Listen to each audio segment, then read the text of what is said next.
sejahtera untuk kita semua. Apa kabar anak-anakku?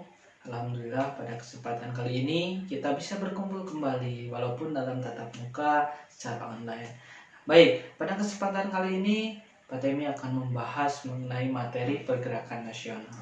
Apa sih yang dimaksud dengan pergerakan nasional? Pergerakan nasional ini adalah babak baru dalam perjuangan bangsa Indonesia. Nah, kenapa bisa muncul pergerakan nasional? Nah, kita lihat kaji bersama. Nah, pergerakan nasional itu muncul setelah diberlakukannya yang namanya politik etis. Apa sih yang dimaksud dengan politik etis? Politik etis ini kaitannya dengan politik balas budi yang dilakukan oleh Belanda terhadap bangsa Indonesia. Tentunya masih ingat mungkin dengan politik etis ini ada 3 konsep dalam politik etis. Pertama, ada edukasi, irigasi, dan juga transmigrasi. Nah, dalam poin edukasi di sini kita akan bisa melihat bagaimana bangsa Indonesia diberikan keleluasan untuk apa? Mengenyam pendidikan.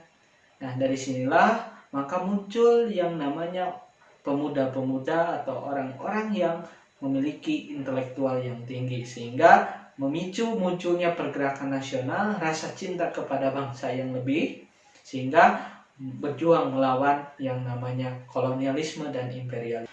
Baik, selanjutnya kita akan membahas bagaimana karakteristik perjuangan nasional, pergerakan nasional setelah 1908 dengan sebelum 1908. Nah, perbedaannya kita lihat karakteristik utamanya. Yang pertama, perjuangan sebelum 1908 itu dari segi pemimpinnya.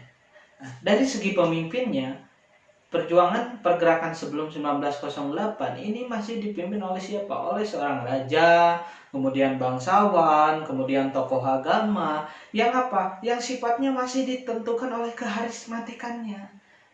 Di mana tokoh tersebut menjadi apa? Simbol perjuangan.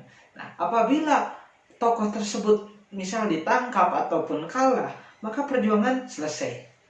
Nah, kemudian yang kedua, bersifat lokal atau kedaerahan. Perjuangannya masih bersifat lokal ternyata. Nah, kalau kita perhatikan misal di Aceh, kemudian di mana lagi? Di Minangkabau, kemudian di Jawa ada pangeran ataupun pangeran Diponegoro di situ. Kan sifatnya masih kedaerahan. Dan karakteristik dari kedaerahan ini apa? Tidak adanya kerjasama secara nasional.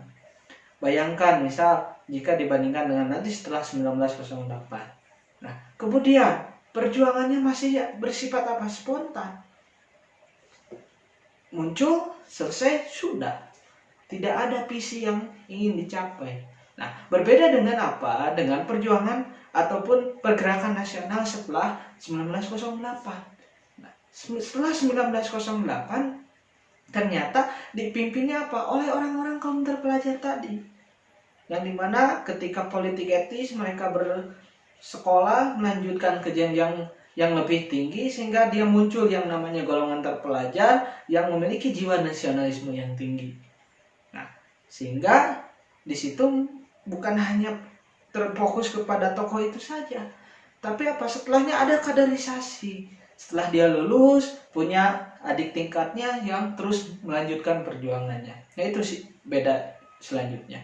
Nah, kemudian dari sifat kelokalan tadi, kalau sesudah 1908 ini sifatnya nasional, bahkan adanya kerjasama antara daerah A, daerah B dengan daerah C.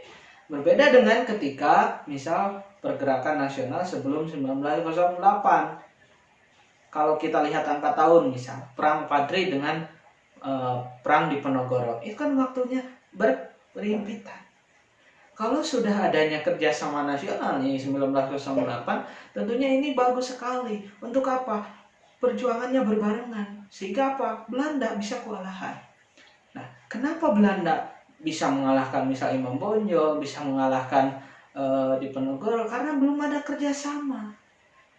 Kita lihat misal Perang Padri 1923 sampai 1937.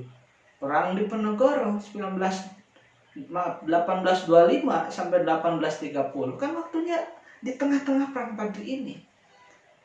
Bayangkan ketika Perang Diponegoro ini bergulir, Belanda menghentikan dulu Perang Padrinya agar apa? Terfokus untuk apa? Perang di Jawa. Nah, ini kalau sudah adanya kerjasama, pergerakannya sudah sesudah 1908, ini bisa menjadi momentum bagaimana perjuangannya ini dibarengkan, kan Belanda bisa kewalahan. Ini perbedaannya anak-anakku. Nah, kemudian selanjutnya, perjuangan setelah 1908 ini menggunakan cara-cara yang modern. Berbeda dengan sebelum 1908 masih menggunakan senjata. Kalau di sini kaitannya dengan apa? Cara-cara yang lebih mudah, diplomasi, kemudian menggunakan media-media untuk apa? Menyebarkan berita-berita sehingga apa? Memicu munculnya nasionalisme yang lebih tinggi. Nah, sehingga pergerakan 1908 ini menjadi apa? Cikal bakal. Momentum pertama yaitu apa? Berdirinya organisasi Budi Utomo pada tanggal 20 Mei 1908. Sehingga tanggal tersebut sampai saat ini kita peringati sebagai Hari Kebangkitan Nasional. Nah, itulah mengenai kaitannya dengan perbedaan karakteristik perjuangan sebelum 1908 dengan sesudah 1908.